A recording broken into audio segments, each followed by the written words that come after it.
C'est quoi le choix le plus difficile que vous n'ayez jamais fait? Comme pour beaucoup de gens, l'un des miens, c'était celui-ci. Et je ne sais pas lequel vous avez pris, mais personnellement, j'ai fini par craquer sur Carapuce. Depuis, même 20 ans plus tard, ça m'arrive de prendre des starters hauts rien que par nostalgie. Donc ouais, cette époque m'a vraiment marqué, et je crois que si c'est autant le cas, c'est en grande partie dû à un gamin un peu tête en l'air et souvent en retard. Il aurait dû se présenter pour faire le même choix que nous, mais il ne s'est pas réveillé. Et alors que ça aurait pu simplement s'arrêter là, il s'est retrouvé sans trop savoir comment, à l'aube d'une aventure incroyable. Un voyage avec ses amis à travers un monde rempli de belles rencontres, de combats stylés, mais surtout de...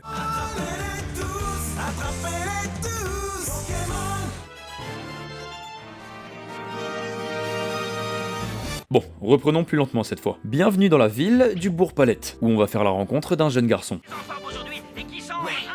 Mon nom est Sacha. Notre Sacha Ketchum, il vient d'avoir 10 ans, là où ça signifierait pour nous l'entrée au CM1, lui le lendemain, on va lui remettre un Pokémon. Parce que dans ce monde, quand tu atteins tes 10 ans, c'est normal qu'on te donne une de ces petites créatures et qu'on te laisse faire un grand voyage avec elle pour l'entraîner et la rendre plus forte en combattant d'autres dresseurs comme toi. Et évidemment, dans la nature, il y a aussi d'autres monstres que tu peux capturer. Ouais, en résumé, t'es gamin, mais ton daron te dit de prendre ta bite et ton couteau et d'aller te taper contre des animaux sauvages. Moi, tu me parles pas d'âge. Et encore, c'est si t'as la chance d'avoir un père, parce que dans ce monde, c'est pas rare qu'il soit absent comme pour celui de Sacha, ou particulièrement chelou, mais on y reviendra. Si tous ces jeunes partent à l'aventure, c'est parce qu'ils rêvent d'une seule chose. Pour les meilleurs dresseurs, il y a la Ligue Pokémon. À quoi ça sert? Bah, a priori à rien. Mais si tu la remportes avec ton équipe, elle te permet d'atteindre le titre de maître Pokémon, qui n'est réservé qu'aux meilleurs. Et ça claque! Suffisamment pour donner envie à presque tous les gamins de tenter leur chance. Mais avant ça, comme je vous l'ai dit, il faut faire un choix pour savoir qui va vous accompagner dans votre périple. Tout d'abord, il y a Carapuce, une tortue de type eau, puis Bulbizarre, un bulbe de type plante, et enfin Salamèche, un lézard de type feu. Et Sacha est vraiment hype à l'idée d'avoir l'un d'eux, tellement qu'il va rester debout tard dans la nuit et que le lendemain, il va pas se réveiller. Donc quand il ouvre les yeux, c'est la panique. Ils foncent au laboratoire du professeur Chen, le scientifique en charge de donner leur premier Pokémon aux jeunes dresseurs. Sur le chemin, ils croisent Régis, le petit-fils du prof qu'ils considèrent comme son rival. En même temps, ils viennent du même petit bled et ils veulent tous les deux participer à la ligue et la remporter. Donc évidemment qu'il y a un petit concours d'ego pour savoir qui est le meilleur. Et pour l'instant, c'est clairement Régis parce que lui, il a déjà récupéré son Pokémon, contrairement à l'autre boulet là. En plus, pas de bol pour Sacha, parce qu'une fois arrivé, les 3 créatures ont déjà été prises. Enfin, il en reste bien une, mais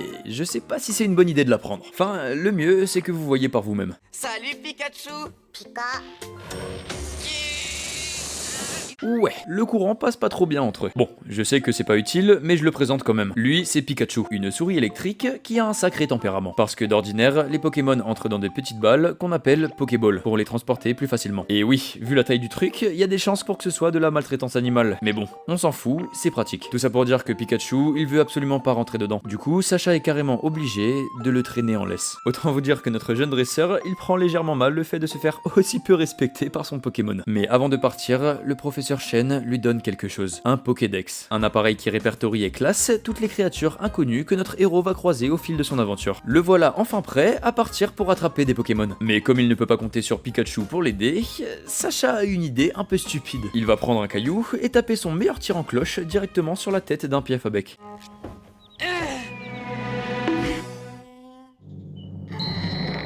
Ouais, c'était très con. En plus, ça attire une nuée d'oiseaux en colère qui décident de s'en prendre à Pikachu. Et vu qu'il ne peut pas rentrer dans sa Pokéball, il ne reste qu'une seule solution pour le protéger. Pikachu. Non, c'est pas possible. Allez-y, approchez. Oh.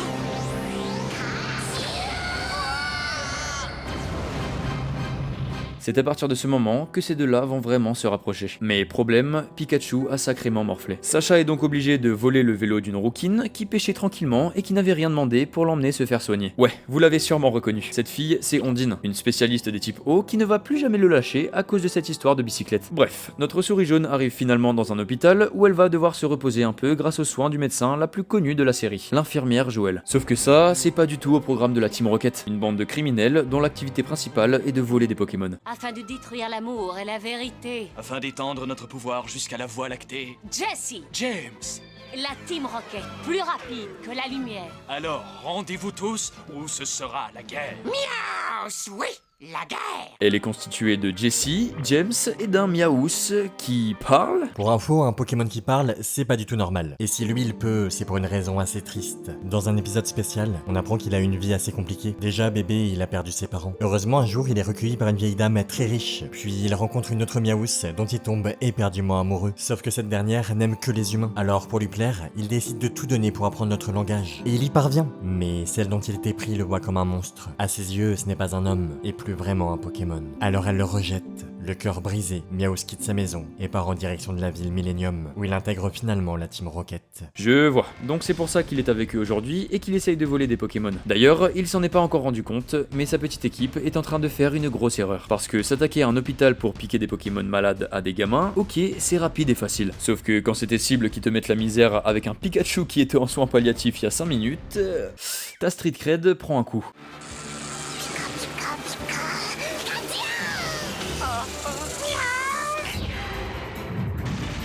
La Team Rocket est battue sans trop de difficultés, mais elle ne va plus jamais lâcher Sacha. Ils ont trouvé son Pikachu si fort qu'ils veulent absolument le voler pour faire plaisir au chef de leur organisation. Mais bon, pour le moment, je connais un jeune dresseur qui est déjà passé à autre chose et qui n'a qu'une idée en tête, capturer son premier Pokémon. Ce qu'il arrive à faire, avec un Chenipan. D'ailleurs, ça plaît pas trop à Ondine qui déteste les insectes, mais Osef. Sacha réussit également à obtenir un Roucoups le lendemain matin, et peu après, on assiste à une mécanique essentielle de notre voyage, l'évolution. Et le meilleur moyen de vous expliquer ce que c'est de vous le montrer. Ouais, les Pokémon peuvent devenir plus forts en changeant de forme. Ça leur permet d'apprendre de nouvelles attaques, de développer de nouveaux types et même parfois de changer de personnalité. Le seul problème, qui n'en est techniquement pas vraiment un, c'est que c'est irréversible. Quoi qu'il en soit, notre équipe vient de se renforcer et peut se mettre en route vers la grande ville la plus proche, Argenta. En arrivant, nos amis croisent Flint, un vendeur de cailloux. Tu veux dire de pierre, genre des bijoux? Non, juste de cailloux. Ok, il est chelou. Mais c'est quand même lui qui va les mener jusqu'au centre Pokémon de la ville. Là-bas, nos héros découvrent une affiche pour la ligue. Et c'est là que tout change. Parce qu'avant, Sacha se contentait de vouloir être maître Pokémon sans vraiment savoir comment. Maintenant, il a un objectif. Pour participer à la sélection, rien de plus simple. Il faut vaincre 8 champions d'arène répartis dans tout le pays et obtenir leur badge, symbole de sa victoire. Et ça tombe bien parce que le premier, il est vraiment à 20 mètres. Donc naturellement, Sacha fonce comme un dératé pour l'affronter. C'est là qu'on rencontre Pierre, le champion d'Argenta, qui est bien sûr spécialiste de type roche. Et évidemment, avec un prénom comme ça, vous vous doutez que c'est le fils de Flint. Sacha, il a qu'une envie, c'est de l'éclater alors qu'il n'est pas du tout prêt à l'affronter avec son niveau actuel. Il se fait battre une première fois, mais ce n'est que partie remise. Le lendemain, Pikachu repart à l'assaut et il est remonté à bloc, tellement qu'il arrive même à électrocuter Onix alors que les attaques électriques sont censées ne rien faire aux Pokémon de type sol. Mais vas-y, on s'en fout, faut aider le scénario. En tout cas, grâce à ça, Sacha obtient son premier badge. D'ailleurs, avec ce combat, il est devenu ami avec Pierre. Comme quoi, les combats d'animaux, ça rapproche. Et il décide donc d'accompagner notre héros dans ses aventures parce que lui aussi a un rêve qu'il veut réaliser, être le meilleur éleveur de Pokémon. En gros, il veut prendre soin d'eux sans forcément les faire se combattre. Ce qui est sûrement la phrase la plus sensée de tout l'animé. Et vu qu'en plus c'est un très bon cuisinier,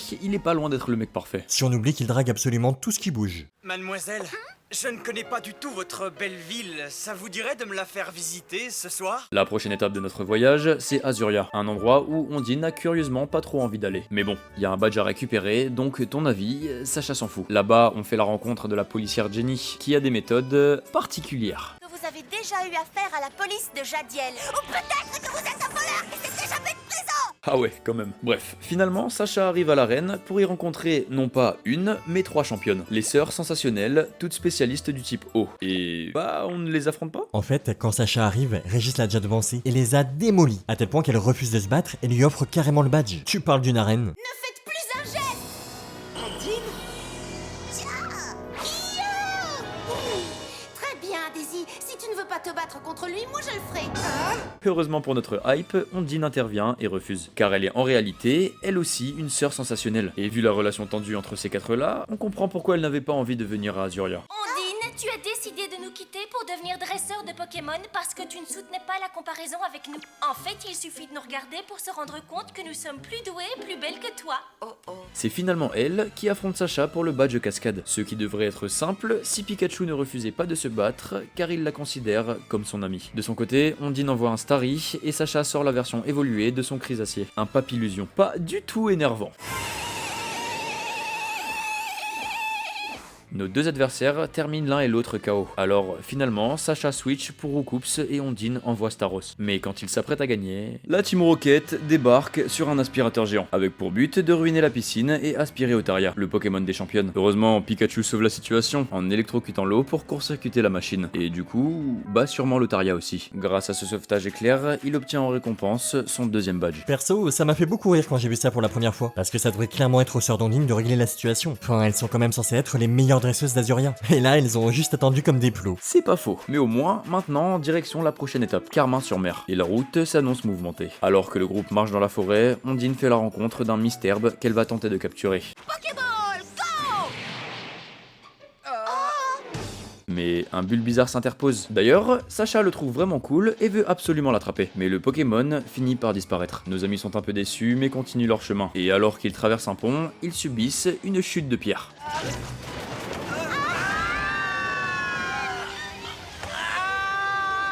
Mec, t'es pas drôle. Ça va. Bon, heureusement, il est encore vivant et il va même revenir aider Sacha et Ondine qui sont pas très doués et ont réussi à se faire prendre dans un filet. Si Pierre n'est pas mort, c'est parce qu'il a été secouru par Mélanie, une jeune femme qui recueille des Pokémon blessés. D'ailleurs, quand Sacha la rencontre à son tour, il découvre que le Bulbizarre et le Misterbe de tout à l'heure sont avec elle. Et pendant qu'Ondine discute tranquillement avec le petit bulbe bleu, la Team Rocket revient à la charge avec leur fameux aspirateur à Pokémon. Décidément, ils veulent pas lâcher l'idée. Mais encore une fois, aidés de Bulbizarre et Roucoups, Sacha les envoie voler vers d'autres cieux. Combat à la suite duquel Bulbizarre accepte finalement de se faire capturer, enfin seulement si notre dresseur parvient à le battre. Et le moins qu'on puisse dire, c'est qu'il est coriace. Mais quelque part, ces combats avec et contre Sacha les ont vraiment rapprochés et en ont fait de bons amis. Après un combat acharné, c'est un quatrième Pokémon qui rejoint l'équipe, qui d'ailleurs ne va pas tarder à compter un cinquième membre, car peu après, Sacha croise un Salamèche. C'est le Pokémon qu'il a toujours voulu avoir. Mais tout comme Bulbizarre, il ne compte pas se laisser attraper. Il appartient en réalité déjà à un dresseur qu'on va croiser juste après au centre Pokémon du coin et qui s'appelle Damien. Un mec qui va se vanter devant tout le monde d'avoir abandonné son Salamèche sur un rocher dans la forêt, en lui faisant croire qu'il reviendrait le chercher. Et ça, Pierre ne compte pas laisser passer parce qu'il sait que dehors il pleut et si la flamme d'un Salamèche s'éteint, alors il meurt. Va le chercher. Ton Salamèche t'attend. L'infirmière Joël intervient de justesse pour éviter la baston. Ouais, les médecins et les policiers d'un Pokémon, ils se ressemblent tous beaucoup trop. C'est impossible de les différencier. Je te jure qu'elle sonne vraiment raciste ta phrase là. Bref, vu que Damien ne compte rien faire, notre groupe se décide à aller sauver le Salamèche. Mais vous commencez à avoir l'habitude, tous les Pokémon que Sacha veut sont bornés, et Salamèche n'échappe pas à la règle. D'ailleurs, il repart carrément vers son caillou pour attendre Damien. Évidemment, la scène est très émouvante. C'est comme un chien qui reste là où son maître l'a abandonné parce qu'il est persuadé qu'il va revenir le chercher un jour. Tout le monde sait pertinemment que ça n'arrivera jamais, mais lui il continue d'y croire. Il faut attendre que Pierre, Sacha et Ondine tombent dans un trou creusé par Jesse et James pour que Salamèche daigne les sauver. Ils crament les voleurs et ça impressionne beaucoup Damien qui veut bizarrement le récupérer maintenant. Mais bon, c'est un peu tard.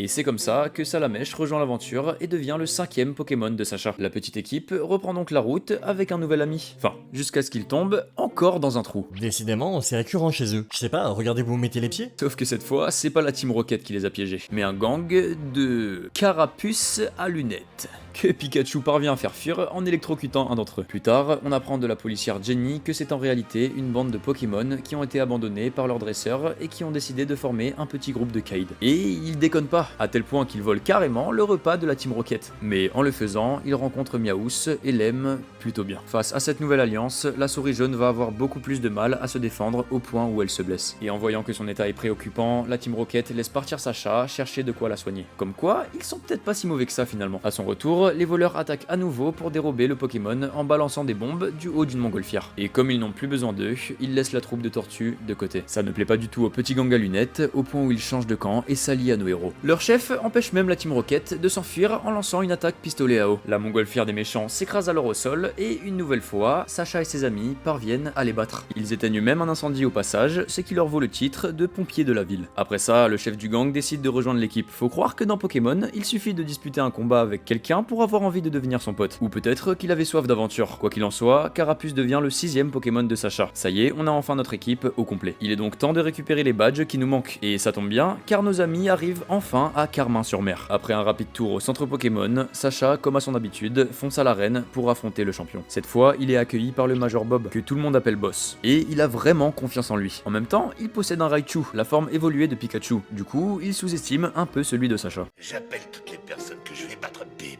Comme face à Pierre, Sacha perd le premier combat. Il n'a rien pu faire. Raichu est juste trop fort. De retour au centre Pokémon, l'infirmière Joël propose à Sacha une pierre foudre, grâce à laquelle Pikachu peut évoluer, ce qui le rendra plus fort. Mais aucun retour en arrière n'est possible. Sacha décide finalement de laisser la décision à son Pokémon parce qu'il pense que ce n'est pas à lui de décider. Vous l'avez compris, Pikachu veut sa revanche à la loyale, et c'est bien déterminé à gagner que Sacha passe les portes de l'arène de Carmin-sur-Mer pour la deuxième fois. Ils n'ont plus qu'un seul Pokémon chacun, Raichu face à Pikachu, la force contre la détermination.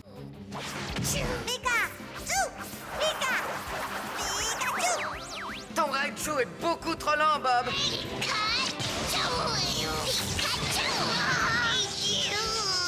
Sacha a gagné, il obtient son troisième badge, celui de la foudre. C'est une bien belle victoire, mais il faut déjà reprendre la route, parce que nous ne sommes qu'au début de notre aventure. Alors direction Safrania, la ville des fantômes. Sur le chemin, Ondine récupère un hippotrampe, qu'elle trouve pas loin du paradis Nastina, un hôtel sur la mer dont la propriétaire est assez spéciale. Elle essaye de recruter Sacha pour exterminer des tentacoules qui squattent les environs. Bon, je vous rassure, il refuse, parce qu'il trouve pas ça très cool de tuer des tentacoules. Ça, plus jamais, compris? Les tentacoules sont de plus en plus vénères et avec l'aide d'un tentacruel, ils créent des vagues de plusieurs mètres de haut. Après, rien de grave, enfin, sauf pour les gens qu'on voit se faire emporter. Pour eux, forcément, ça devait pas être une super journée. Ondine arrive finalement à calmer le tentacruel grâce au pouvoir de l'amitié. Ouais, dans cet animé, c'est vraiment la solution à tous les problèmes. Bref, une fois la tempête passée, on peut reprendre notre route vers Safrania. Nos héros sont d'ailleurs obligés de faire une partie du trajet en montgolfière. Et dans les airs, ils croisent un nuage de papillusion en pleine saison des amours. Je me rappelle de ce moment, c'est sûrement un de ceux qui m'ont le plus marqué. Pour l'occasion, Sacha sort aussi son papillusion, qui finit par trouver une femelle qui lui plaît et plutôt bien. Elle est toute rose et elle a un très mauvais caractère.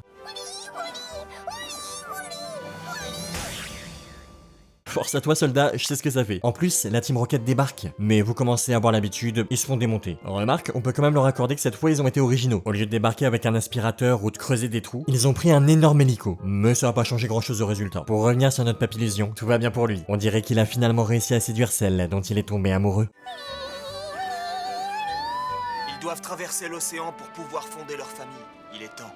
Ouais, je vais dire au revoir. J'expliquerai aux autres Pokémon que tu as dû partir et qui sait peut-être qu'un jour tu pourras revenir. Au revoir, Papillusion. Au revoir et bon voyage, Pikachu!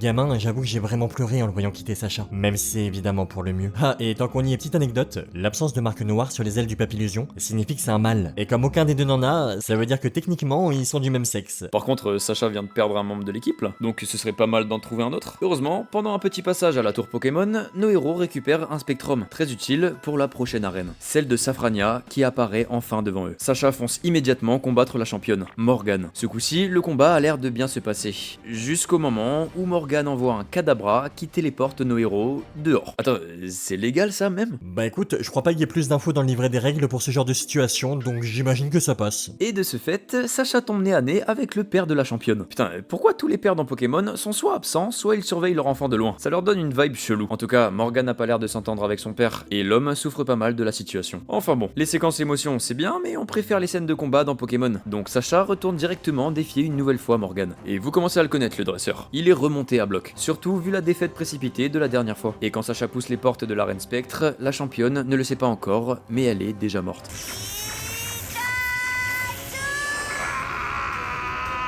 La seconde fois était finalement la bonne, et Sacha récupère le badge marée, le 4ème de sa collection, marquant ainsi la moitié de son voyage à Kanto. Ok, prenons un peu de recul. Nous sommes ici à Safrania, et d'après mon expertise GeoGuessr, je dirais qu'il faut passer par la route 7 pour rejoindre Céladopole, car c'est là-bas que se trouve la prochaine arène. En chemin, nos amis croisent un férocinge au détour d'un caillou. Sacha tente de l'amadouer avec un beignet pour le capturer plus facilement, mais grosse erreur. Le Pokémon lui saute dessus et lui pique sa casquette au passage avant d'aller se percher dans un arbre. Et pour enfoncer le clou, la Team Rocket débarque devant nos héros pour lui voler son Pikachu. Les mecs n'ont même plus la décence de se cacher dans les buissons. Bon, par contre, leur guet-apens tient pas trop longtemps. James met un coup de pied dans le férocinge pour s'en débarrasser, mais ce dernier évolue en colosinge pour se venger. Et je pense que j'ai pas besoin de vous dire comment ça se termine.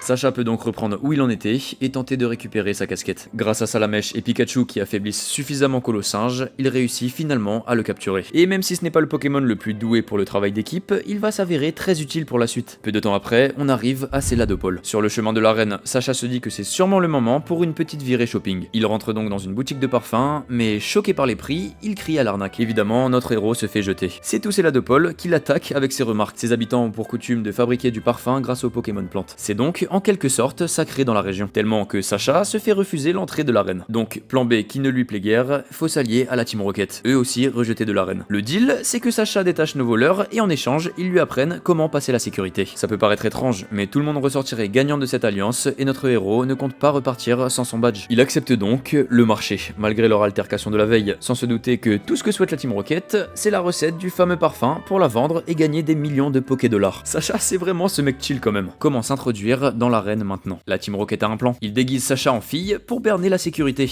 Et ça marche. Il arrive même à se faufiler dans un cours réservé aux filles donné par la championne. Mais la couverture de Sacha ne tarde pas à tomber. Vient donc l'heure du duel entre notre dresseur et Erika, la championne spécialiste du type plante. Elle envoie sac de nœuds qui tabasse le Bulbizarre de Sacha. Vient le tour de Salamèche qui éclate Boostiflore avant de perdre contre Orchid. Et alors que Pikachu entre en scène, la Team Rocket, qui vient de récupérer la recette, en profite pour foutre la merde et mettre carrément le feu à l'arène en tentant de la faire exploser. Sacha sauve in extremis Orchid des flammes et les Pokémon Odondine finissent par repousser le feu. En guise de récompense, pour sa bravoure, notre héros obtient le badge Prisme. Attends, il a même pas fini son combat et on lui donne? Ça fait quand même 2 badges sur 5 qu'on lui offre. Tu parles d'une fraude? Ouais. Après, nos héros n'ont pas rien fait non plus, et je pense qu'ils méritent une petite pause. Enfin, ça, c'est sans compter des cas de disparition d'enfants qui inquiètent le village. Et Sacha et ses amis ne vont pas rester les bras croisés. Donc, c'est parti pour une petite enquête. Bon, je vous rassure, on reste dans une série pour gamins. Donc même si on peut s'attendre au pire, ça va encore être une histoire de Pokémon. Et pas d'un mec chelou dans une camionnette. En réalité, les responsables sont Soporifique et Hypnomade, des Pokémon qui émettent des ondes hypnotiques sur les humains à tel point qu'ils se prennent pour des Pokémon.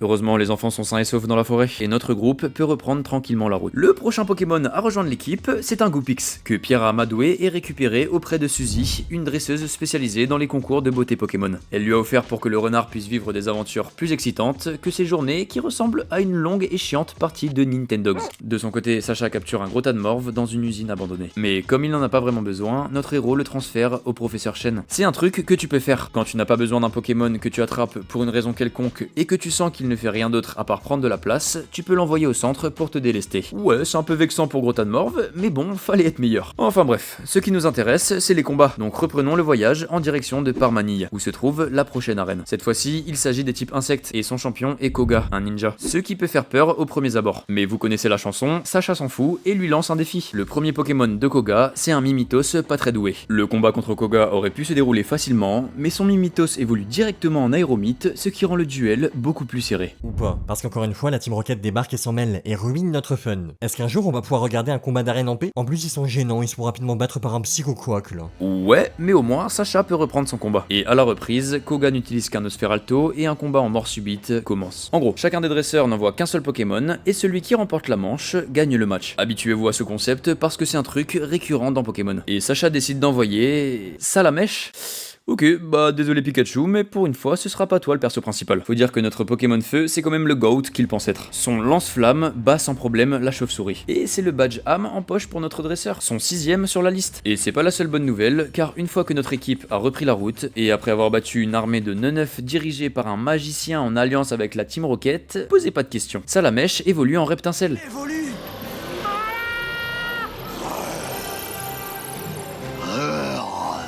Mais Reptincelle ne veut pas s'en arrêter là. C'est comme s'il entendait tous les appels des fans de la série et finit par évoluer en Dracofeu quelques épisodes plus tard.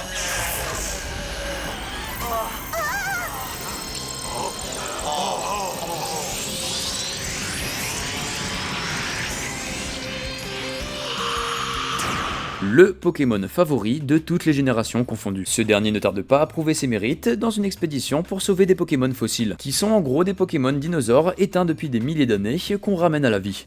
On peut ramener des créatures à la vie? Ouais, c'est bullshit, je te l'accorde. Mais pour la faire courte, il faut que tu trouves un fossile ou une ambre, que tu l'amènes à un scientifique qui, grâce à une machine super high-tech, va pouvoir faire naître des dinos. Bon, ça c'est dans les jeux vidéo. Dans la série, ils se prennent moins la tête, on fait juste péter une entrée de caverne, et hop, il y a tout un écosystème préhistorique qui est libéré. Notamment ce Ptera que Dracofeu affronte dans un combat serré. Rondoudou, un Pokémon capable d'endormir ceux qui l'écoutent chanter, sauve la situation en donnant son meilleur a cappella. C'est vraiment le Deus Ex Machina de la série. Il est toujours là quand nos protagonistes sont acculés. Ah, et Ondine en profite pour récupérer un œuf. Aucune idée d'à quoi ça sert pour l'instant. Et après quelques mésaventures, le voilà qui éclot. C'est un Togepi qui en sort. Sauf que tout le monde le veut dans son équipe. Et nos héros sont prêts à se l'arracher dans un tournoi improvisé. Mais tout ça ne sert à rien, car le dresseur que Togepi choisit, c'est Ondine. Peu de temps après, le groupe prend le ferry pour aller à Cramoisil. Sur la route, ils croisent notamment Régis qui se prépare pour son prochain badge. Mais nos héros font une rencontre bien particulière par la suite. Un vieux monsieur étrange qui leur donne une petite énigme. Qu'est-ce qui donne chaud et froid en même temps? Ça y est, je crois que j'ai trouvé.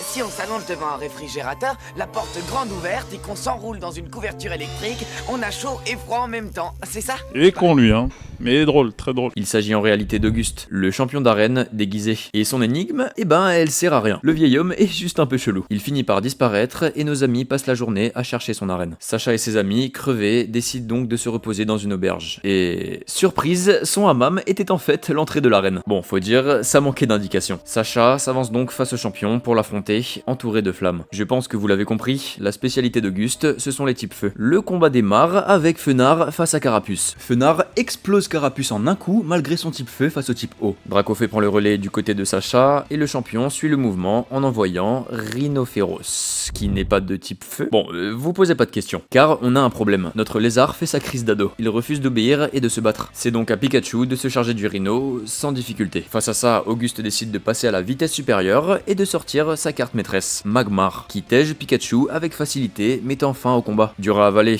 mais Sacha reviendra plus fort. Et comme d'hab, la revanche arrive assez vite. Si on oublie les quelques mésaventures de nos héros en voulant sauver la ville des manigances de la Team Rocket et d'une éruption volcanique. Bref, un jeudi lambda pour eux. Dans ce deuxième affrontement, Dracofeu décide enfin de se battre. Il suffisait juste que Sacha sauve le monde pour que son Pokémon prenne exemple sur lui.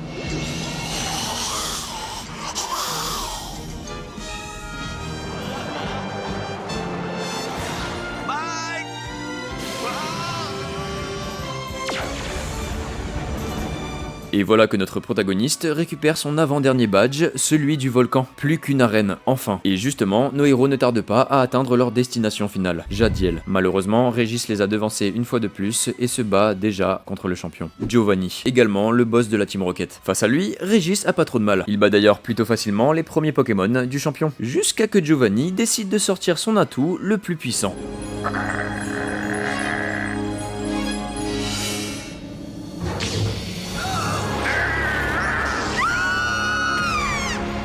Comment a-t-il fait ça? Comment s'appelle ce Pokémon?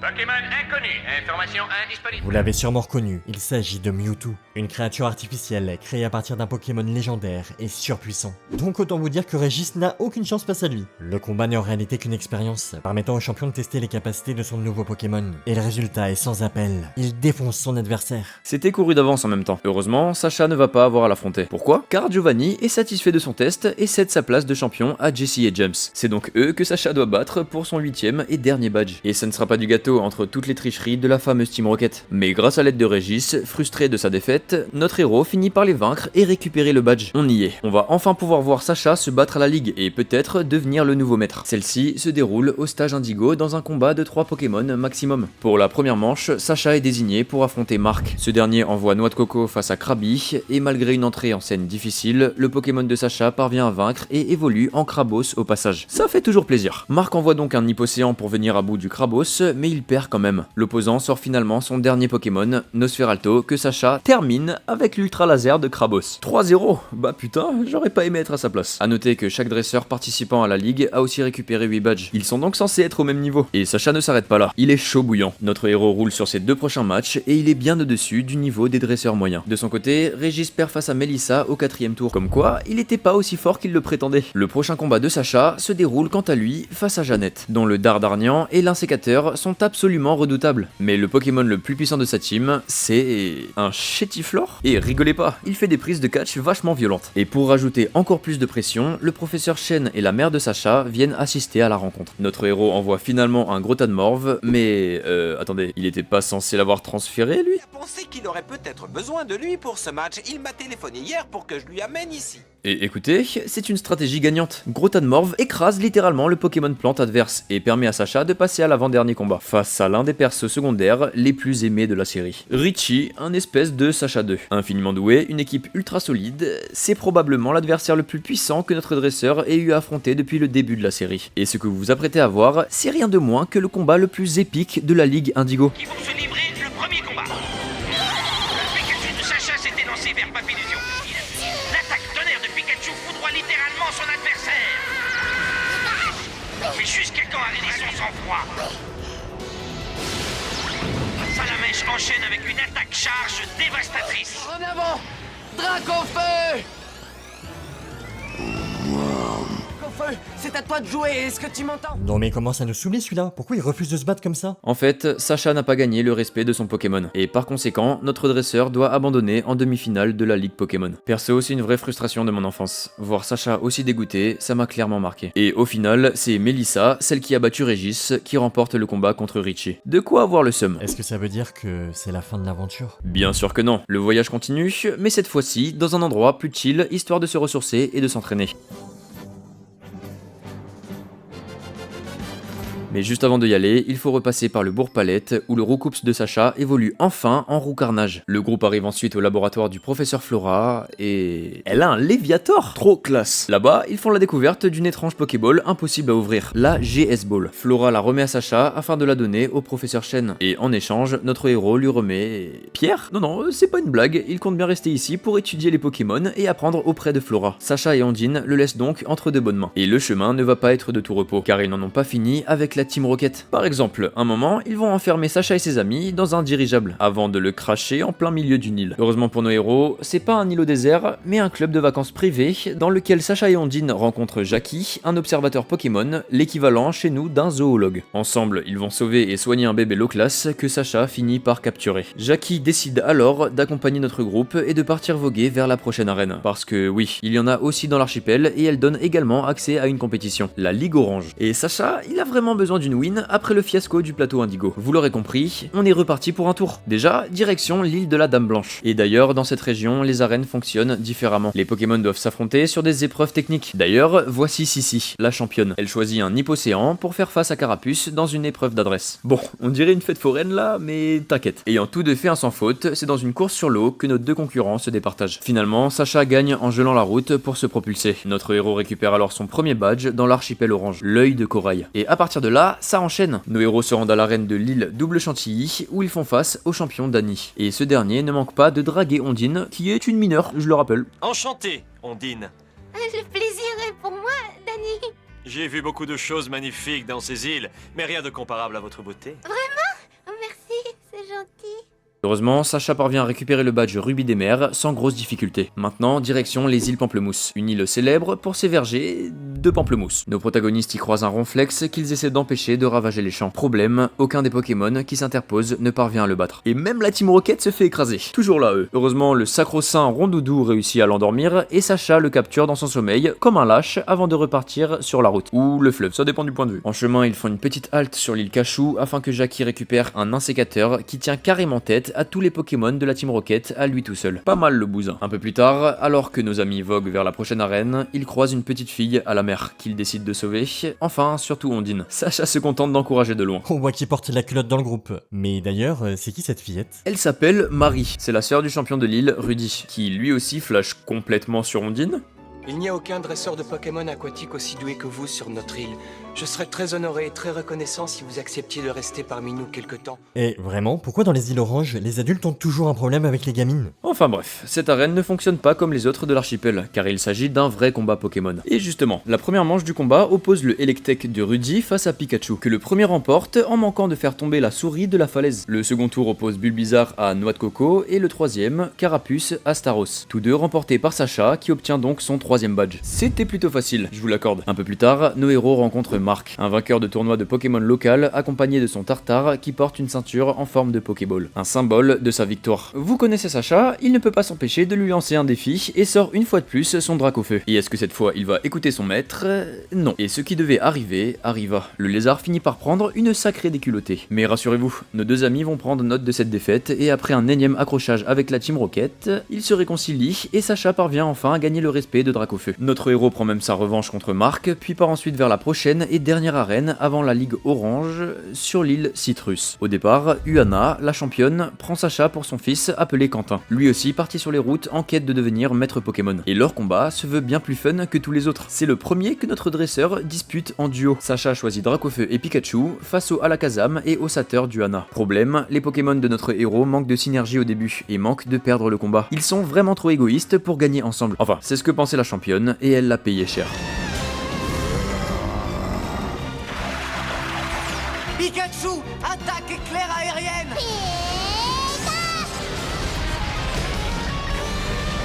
Dracofeu, vite, remonte.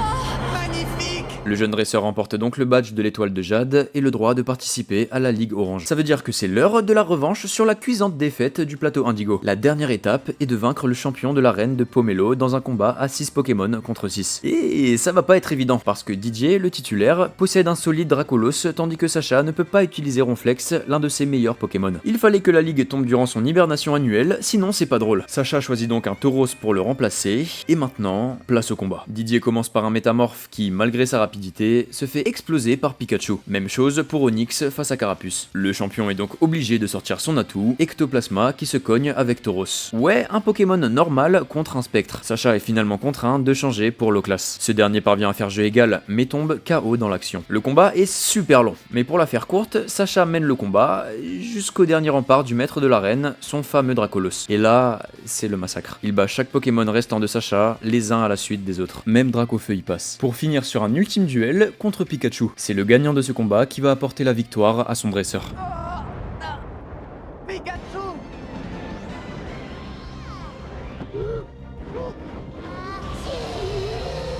Pikachu assène le coup de grâce à Dracolos.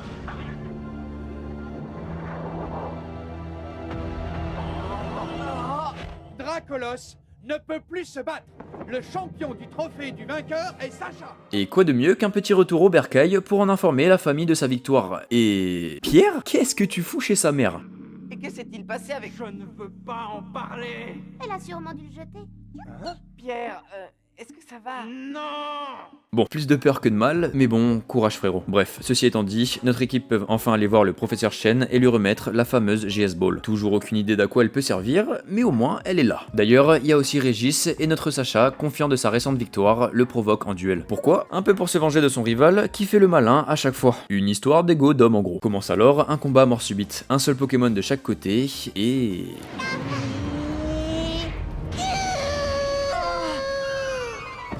Bah le Evoli de Régis termine Pikachu. De quoi bien faire redescendre sur Terre Sacha. Passons sur cette défaite humiliante. Le professeur Chen a de nouveau une mission pour nos héros. Remettre la GS Ball à Fargas, le créateur des Pokéballs. Et ça tombe bien parce que c'est sur le chemin de Sacha. Mais où est-ce qu'il compte aller? Eh bien, à la prochaine ligue Pokémon bien sûr. Celle de Johto. Et comme Pierre s'est fait durement larguer, il rejoint l'équipe dans son aventure. En voilà une belle team. En arrivant à la nouvelle écorce, Sacha fonce s'inscrire pour la Ligue Pokémon, dont le premier badge se trouve à Mauveville. Ouais, ils se font vraiment pas chier pour les noms. Après avoir inauguré l'aventure avec un énième affrontement contre la Team Rocket et caressé un Kaiminus random qui passait par là, nos héros partent à nouveau sur les routes. Sur leur chemin, ils en profitent pour aider un Scarino qui se fait agresser par des hordes de Scarabrutes. Et ce même Pokémon décide même de les accompagner dans leur aventure en guise de remerciement. C'est pas la seule créature à les rejoindre. Un peu plus tard, nos héros croisent également un Germignon au détour d'une clairière, avec qui ils se rendent en montagne où ils se retrouve bloqué à cause d'un blizzard. Et si au début le Pokémon Plante ne semblait pas aimer Sacha, après que celui-ci l'ait réchauffé face au froid en l'abritant sous sa veste, Germignon finit par l'apprécier et intégrer l'équipe. Petit à petit, l'équipe s'agrandit, et je vois que nos héros arrivent à Mauveville. Décidément, tout se goupille bien. Sauf que la Team Rocket les attendait pour leur shipper Pikachu. Putain, mais les forceurs. Ça va être comme ça jusqu'au bout. Et alors qu'ils sont sur le point de s'enfuir, Albert, le champion de la ville, débarque en deltaplane pour sauver la souris jaune. La classe. C'est un spécialiste des Pokémon vol, et même s'il vient d'aider Sacha et ses amis, je dois le dire, dire, il a vraiment une gueule de vilain. Désolé Albert. Après le sauvetage de Pikachu, l'heure du combat arrive et le champion est super confiant en ses oiseaux. Mais Sacha le calme très rapidement à coup de Fatal Foudre. Out puis Dodrio se font battre à plat de couture. Albert envoie ensuite son Roucarnage qui dégage littéralement Pikachu de l'arène avec un cyclone. Le Pokémon du champion pose pas mal de problèmes à l'équipe, mais ce sera finalement Dracofeu qui lui règle son compte en utilisant un de ses coups iconiques, Frappe Atlas.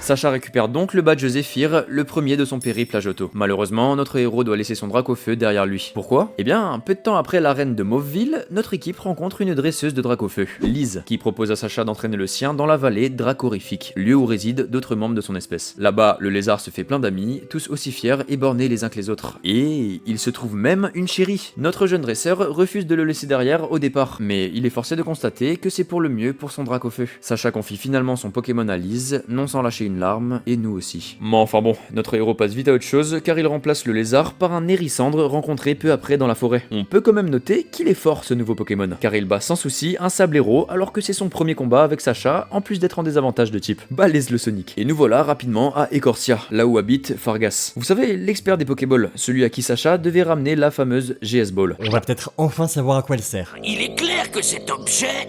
Il est clair que cet objet est une sorte de Pokéball.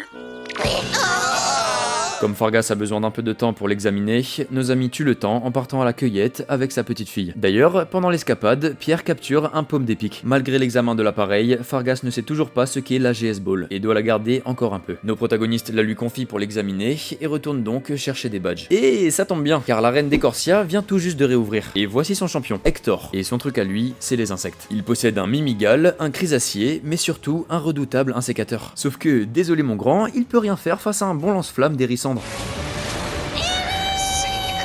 Ouais, les champions insectes sont vraiment oubliables, et j'ai le seum parce qu'un sécateur est un bête de Pokémon en vrai. Bref, avec cette victoire, Sacha récupère son badge et sain. Peu après, nos amis font de nouveau la rencontre du gang des Carapuces que dirigeait le Pokémon de Sacha. Ils sont devenus des figures phares de la ville et organisent même des spectacles aquatiques. Mais c'était sans compter sur l'intervention, encore et toujours, de la Team Rocket qui déclenche un incendie volontaire en plein milieu du show. Et pour couronner le tout, notre Carapuce décide de repartir avec son gang pour de nouvelles aventures. On a tout perdu aujourd'hui. Une bonne nouvelle cependant, le Pokémon est vite remplacé par un Minus qui barbotait tranquillement. Sacha et Ondine s'affrontent pour savoir qui des deux capturera le croco. Combat que notre dresseur gagne finalement. Enfin bon, c'était pas trop dur car elle envoie Togepi et Starro. Pas top face au Pokémon de Sacha. Elle a quand même le droit à un lot de consolation avec son petit art qui évolue au passage. Et le Minus n'est pas le seul à rejoindre l'aventure. Après avoir battu le Megazord de la Team Rocket, Sacha capture également un Noirfang et... Attends, je te coupe 2 secondes mais je viens d'y penser. Ils ont des comptes en Suisse la Team Rocket pour financer des nouveaux robots géants chaque semaine? Ah ça, on a une piste en vrai. Le père de James est un noble extrêmement riche. Et il y a même un épisode où il enlève son fils pour essayer de le marier de force. Bon, évidemment, ça sort de la trame principale, mais le coup du gosse riche qui joue les voleurs, c'est assez gaulerie.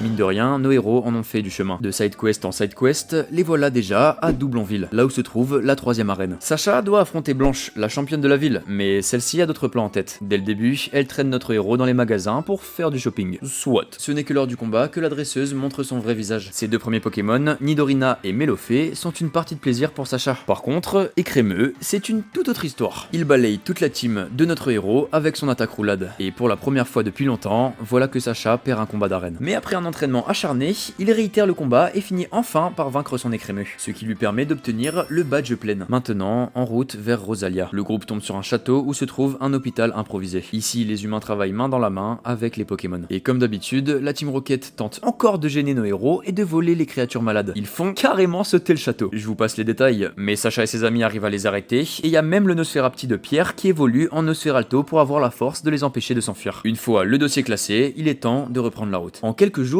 les voilà à Rosalia. Qui est le champion que Sacha va affronter cette fois? Voici Mortimer, spécialiste du type spectre et également un dresseur terriblement puissant. Sa famille est même liée au légendaire Ho-Oh. Sacré flex. Mais franchement, après 200 épisodes à battre des malfrats, à combattre des Pokémon surpuissants et à empêcher des catastrophes naturelles, est-ce que vous pensez vraiment que Sacha a peur? Le premier combat oppose Pikachu à Phantominus, et malgré le fait que la souris jaune arrive à toucher le Pokémon spectre avec une attaque normale, ce qui n'est pas censé être possible, le Pokémon adverse le met hors combat. Hérissandre finit le travail faille, mais face au Spectrum qui vient après, il est complètement impuissant. C'est finalement Noirfang qui débloque la situation en mettant hors d'état de nuire le Spectrum et l'Octoplasma du champion. Le hibou solo quasiment l'arène. Grâce à lui, Sacha obtient son 4e badge, celui de la brume, et nos amis peuvent reprendre la route. On peut aussi noter qu'au détour d'un temple, Jessie trouve un masque Inca millénaire qui lui donne des pouvoirs magiques. Jojo référence?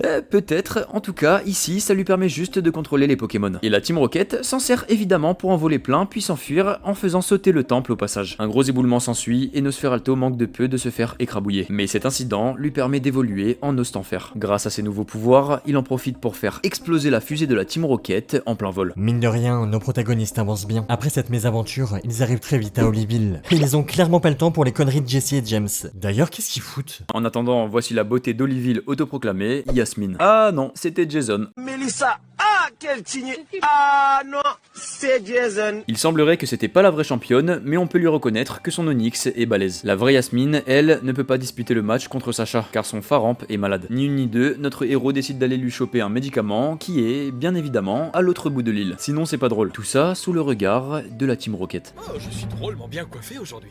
Ah oui, tu utilises ce nouveau gel?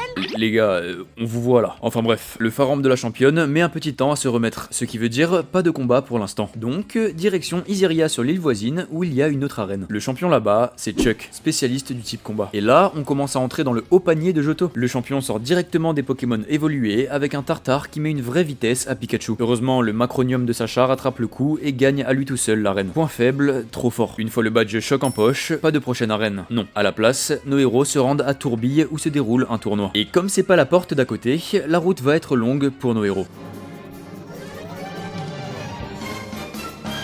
Sur le chemin, ils croisent Orville, un roucoule qui vole. Ouais, ok, un Pokémon oiseau qui vole. Jusqu'ici, tu nous apprends rien. Bah justement, à part lui, sur cette île, aucun ne peut voler aussi haut que lui. Et d'ailleurs, aucun n'a même l'envie de le suivre parce que le Piaf, son Everest, c'est l'espace. Sauf que vaut mieux le prendre au sérieux, car avec l'aide de nos héros, il atteint son rêve en allant jusque dans la stratosphère. Non, c'est pas une blague, regarde. Je suis si près du soleil. C'est exactement comme je l'avais rêvé.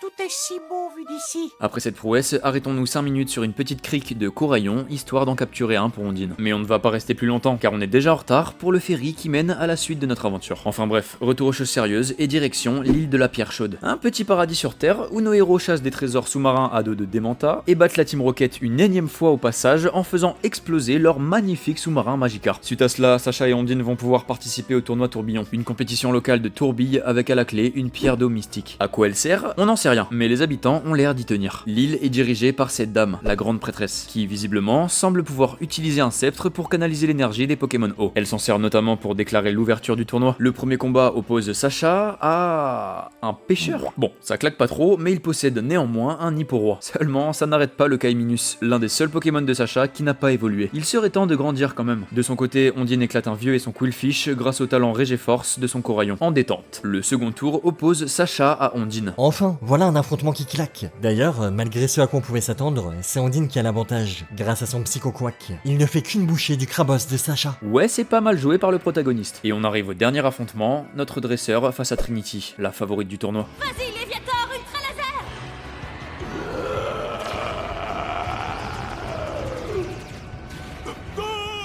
Léviator, Hydrocanon! Écran miroir! Coraillon utilise l'écran miroir. Coraillon, Picano! Incroyable! Le Picano de Coraillon a réussi à rendre Léviator complètement abasourdi. C'est pas vrai! Pistolet à eau! Coraillon!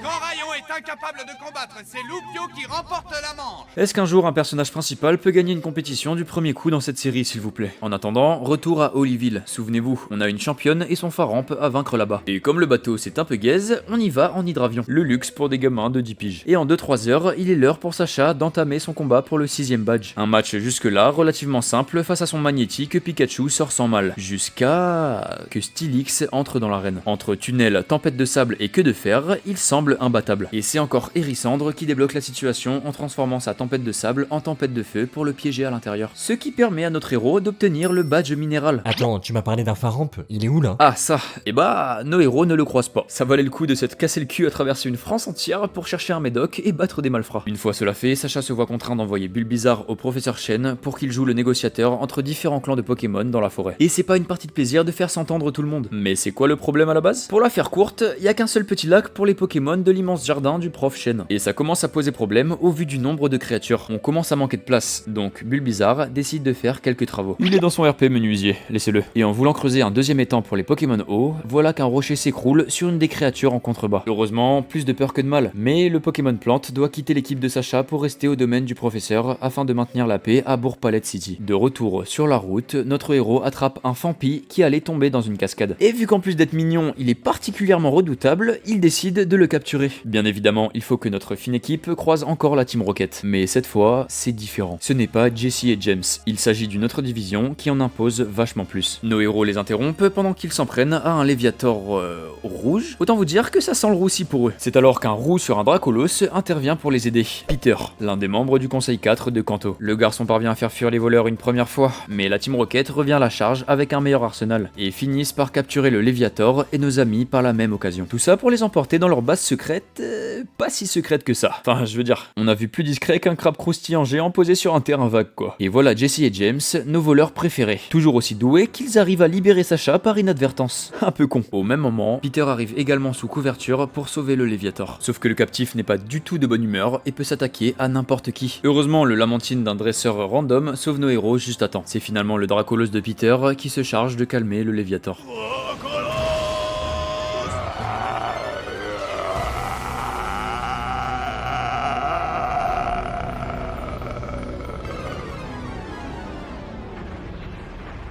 Le garçon décide de le capturer pour s'en occuper afin d'éviter une autre attaque de la Team Rocket. Et pour en revenir à nos protagonistes, ils reprennent la route vers Akaju, là où se trouve le 7ème badge. Et pour le récupérer, ils doivent faire face à Fredo, un expert du type glace. Mais ce dernier ne veut pas se battre contre Sacha.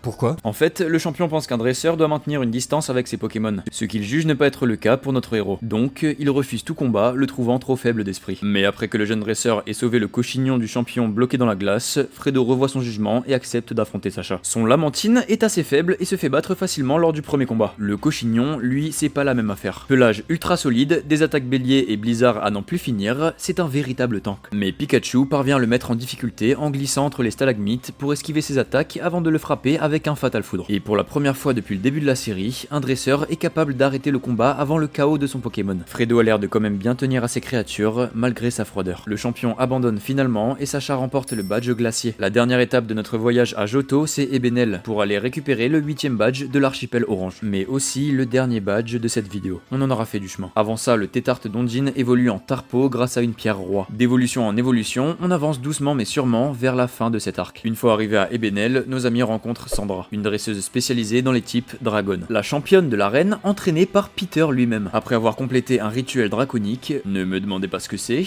elle accepte d'affronter Sacha. Hélas, leur combat est interrompu par la Team Rocket qui vole le légendaire croc de dragon d'Ebenel, un artefact très important pour les habitants. Sandra et nos héros comptent bien les attraper, mais sur le chemin, ils croisent à nouveau Lise qui leur propose son aide. Vous savez, la dresseuse de Dracofeu. Et par la même occasion, Sacha retrouve son lézard. Du côté de la Team Rocket, ils ont réussi à faire ami-ami avec un Dracolos, et pas n'importe lequel, celui du tout premier champion d'Ebenel d'il y a plusieurs années. Et justement, il les emmène au lieu de repos de son ancien maître. Grâce à ça, le Dracolos a de la sympathie pour Jesse et James, au point même de leur ramener à manger. Mais la Team Rocket finit par déclencher un incendie en voulant voler un gros disque doré, toujours kleptomane dans l'âme. Cet objet est en réalité un trésor sacré, symbole de la paix entre les Pokémon, pour laquelle se serait battu le premier propriétaire de Dracolos. Donc, quand les voleurs ruinent le dernier héritage et lieu de repos de son maître, le dragon est fou de rage. Alors pour le calmer, Dracofeu, Draco et Pikachu unissent leurs efforts dans un combat acharné, et parviennent finalement à battre le premier dragon d'Ebenel. Et ils n'oublient pas de s'occuper du cas des voleurs, bien évidemment. Nos héros peuvent finalement restituer le trésor sacré et se rendre à l'arène pour disputer le véritable combat pour le 8ème badge. Un duel rude qui oppose d'abord Hipporoi à Ronflex.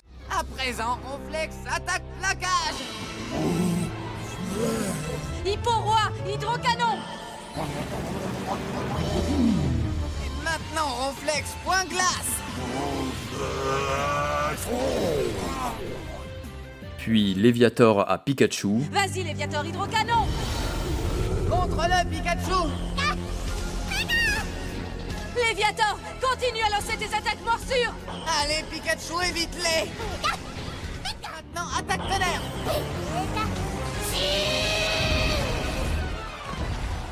Et pour finir en beauté, Draco et Dracofeu. Il est temps d'utiliser Dracorage.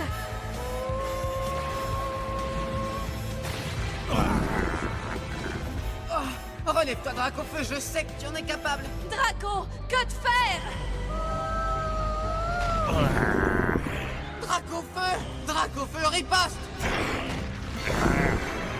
Excellent, à présent, danse-flamme flamboyant.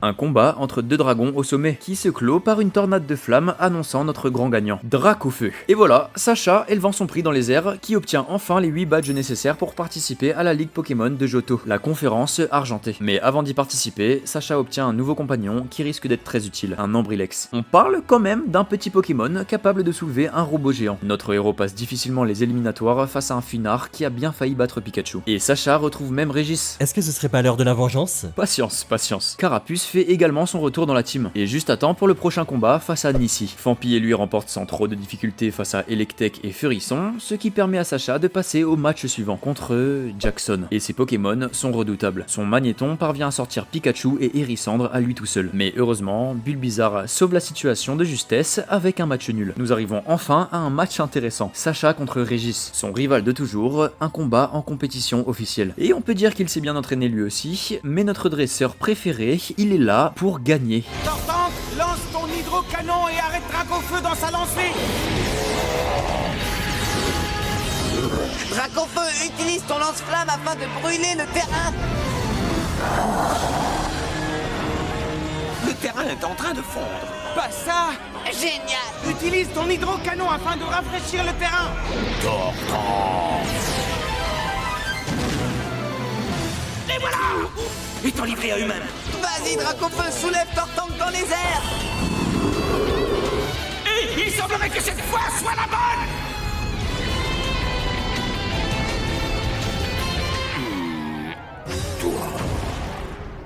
Tortank est hors de combat. Dracofeu est le vainqueur. Sacha peut enfin crier victoire face à son ultime rival, mais l'heure n'est pas au repos. Il est maintenant arrivé au quart de finale face à Harrison. Mais vous savez, parfois même en se donnant à fond et en étant bien préparé, ça suffit pas. Kecléon, attaque les chouilles maintenant.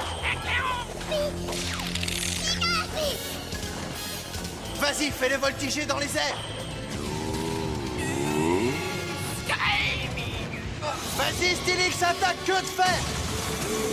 Ouh, l'attaque queue de fer atteint sa cible. Attaque riposte. L'attaque riposte a renvoyé l'ultra laser directement sur Complexe. Même en y croyant, on perd. Et face à Brazigali, un Pokémon qui n'a rien à faire là, normalement originaire de Sinnoh, Sacha ne peut rien faire. Et son aventure s'arrête là. Il y a bien évidemment des larmes, je vous le cache pas. Je suis un peu déçu. Puis c'est frustrant, c'est un random le mec. Mais c'est pas vraiment la leçon ni l'image que je veux que vous gardiez de cette vidéo. Alors, certes, nos protagonistes vont probablement se séparer et chacun va retourner à ses occupations. Ondine va certainement repartir à l'arène d'Azuria, Pierre va peut-être enfin se trouver une femme avec qui partager ses plats, mais Sacha dans tout ça, on va sûrement le suivre à Bourg-Palette comme prévu. Mais vous savez quoi? Je pense que cette défaite, elle lui est restée en travers de la gorge, presque autant que celle du plateau Indigo. Donc quand je le vois contempler le Ho-Oh qui traverse le ciel, ce même Ho-Oh qui est apparu au tout début de l'aventure quand Sacha cherchait sa voie et qui maintenant file vers Hoenn, ça ne pourrait être qu'une coïncidence. Mais en y réfléchissant bien, ce serait bête que l'aventure s'arrête avant d'être devenu maître Pokémon. Vous trouvez pas? Ce serait cool d'avoir une conclusion, même si pour ça, on doit attendre 25 ans.